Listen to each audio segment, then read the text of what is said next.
Bro first half లో పవన్ కళ్యాణ్ గారి duration ఒక పావు గంట మాత్రమే ఉంది, ఎక్కువసేపు కనపడలేదు అన్నారు. ఫస్ట్ హాఫ్ లో చాలా లిమిటేషన్స్ పడ్డాయి, ఆయనకు ఓన్లీ ఒక 4 సీన్స్ పడ్డాయి, అవి కూడా అన్ని ఫైట్ సీన్స్. సో దానివల్ల ఏంటంటే ఆయన స్క్రీన్ పై తగ్గింది. కాకపోతే ఆయన ఉన్న ప్రతి సీన్ కూడా సాగొట్టాడు. అలాగే తమను మేసాన్ని చెప్పుకుంటాను ఏదో చెప్పాడు, అది డన్ ఇక్కడ డెఫినెట్ గా హాలీవుడ్ లెవెల్ కొట్టాడు. హాలీవుడ్ లెవెల్ బీజం అయితే పడింది. దాని వరకు ఎలాంటిదో చెప్పవచ్చు. మీరు వచ్చే ఫ్యాన్స్ ఏ ఒక్కరు కూడా డిసప్పాయింట్ అవ్వదు. అలాగే డైరెక్టర్ సుజిత్ ఈ సినిమాతో టాప్ లిస్ట్ లో టాప్ రైటర్ లిస్ట్ లో వెళ్ళిపోతారు.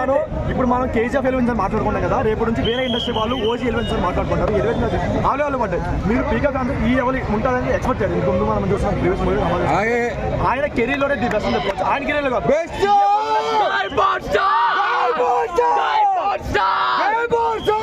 ఆయన కెరీర్ లోనే కాదు, ది బెస్ట్ ఎలివేషన్ చెప్పవచ్చు. హీరోయిన్ ఈ సినిమాలో యాక్ట్ చేసిందా? సీన్స్ అయితే పడలేదు. సో ఒక సాంగ్ కోసం పెట్టుకున్నారు కానీ బట్ ఓకే, ఆవిడ కూడా కొంచెం స్టోరీలో ఇన్వాల్వ్ అయ్యారు.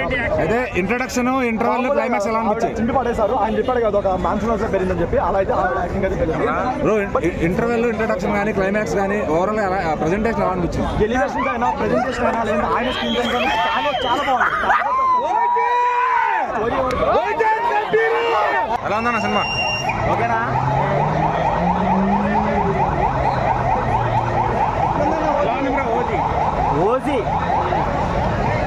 Ojas Gambheera character Pawan Kalyan project start చేసిన దగ్గర నుంచి సుజిత్ కొన్న cult content concept oh my god అన్నారు, ఒరిజినల్ గ్యాంగ్స్టర్ అన్నారు, సుజిత్ మోసం చేశాడన్న. పార్ట్ 2 కిష్టి వదిలాడు, దాంట్లో ఒరిజినల్ గ్యాంగ్స్టర్ క్యారెక్టర్ చేయబోతున్నాడు పవర్ స్టార్ పవన్ కళ్యాణ్ గారు. పవర్ స్టార్ పవన్ కళ్యాణ్ గారి సినిమా నేను ఎప్పుడూ చాలా సింపుల్గా రివ్యూ ఇస్తాను. ఈ సినిమా నేను చాలా మోటర్తో రివ్యూ ఇవ్వడానికి కారణం ఏంటంటే, ఒక పిరికివాడు సినిమాకి వెళ్తే ధైర్యవంతుడిగా రాకపోతే కనుక వాడి జిందగీ బెస్ట్.